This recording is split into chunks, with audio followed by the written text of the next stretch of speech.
Big news in the world of entertainment. JayZ is taking over the NFL's entertainment strategy. So, halftime show, bunch of other things, all of it. The New York Times was the first one on this report.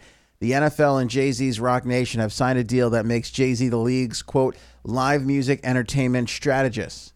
The role will involve JayZ and his team consulting on the Super Bowl halftime show as well as other league concert events. This is good news. This is really good news. I honestly felt like the Maroon 5 Super Bowl last year was the pinnacle of like we don't know what else to do. Now, if you remember the Super Bowl, the NFL, they have been, hardcore after JayZ for quite some time. And he even put it in one of his songs that he turned the NFL down. Is this a way? And I saw this online because some of the conspiracy theories are already starting to pop up. Is this a way just to get JayZ, to perform, to give him a bigger role and a bigger responsibility? Does the NFL mean, do they want to give him all this, power? I don't know. It would be, quite the move to just give him all this huge thing just to get him to perform at the Super Bowl halftime show one year. Or are they really reaching out and trying to get the help that they so desperately need? Because when it comes to putting on football, the NFL knows what they're, we still don't know what a catch is to this day. We don't know what's ruled a catch or what's not.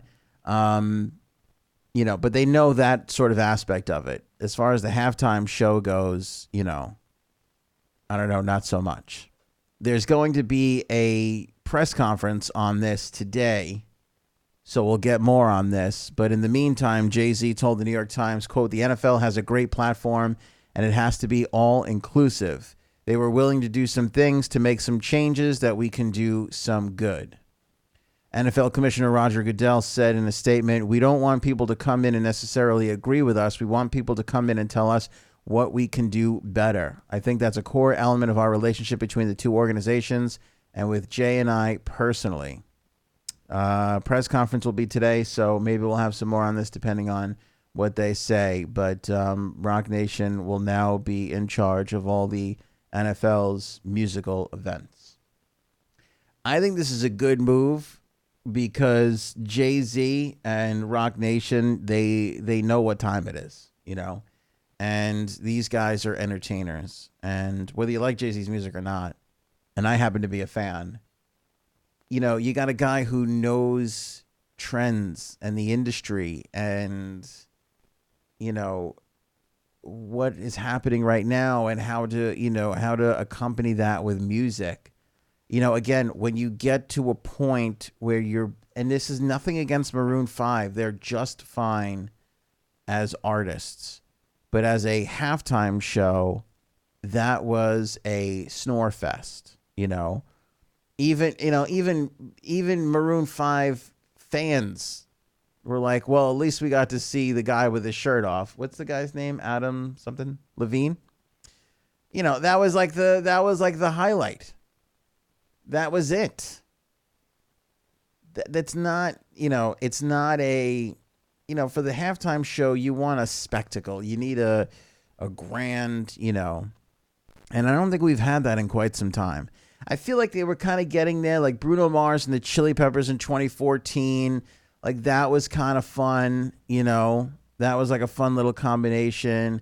I thought Bruce's year was extraordinary, but as we saw, getting to the legacy acts, for a while there, they were kind of starting to run out of those type of artists. Again, I love The Who, but their performance was filled with zero surprise, not much spectacle. And that was kind of a little bit of a letdown, which then forced them down this pop, path. And I think that they lost their way in that a little bit even, It's a hard thing to do when you have a third of the country with all different musical tastes coming together. It's a hard thing to do to book that show. right? That's the hardest thing to do, is to please a whole bunch of people, as we can see by social media. So it's not easy to do, but like that Bruno Chili Peppers combo, that struck a chord. I feel like that was right in the wheelhouse. My advice to JayZ, as if he needs it, would be to stay with that vein.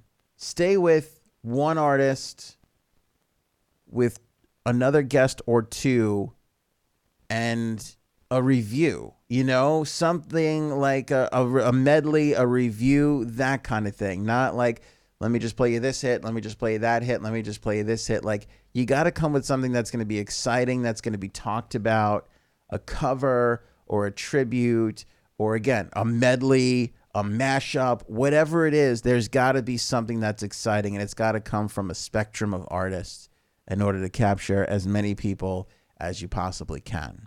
You're never going to make everybody happy, but I think you can get there somewhere close with that.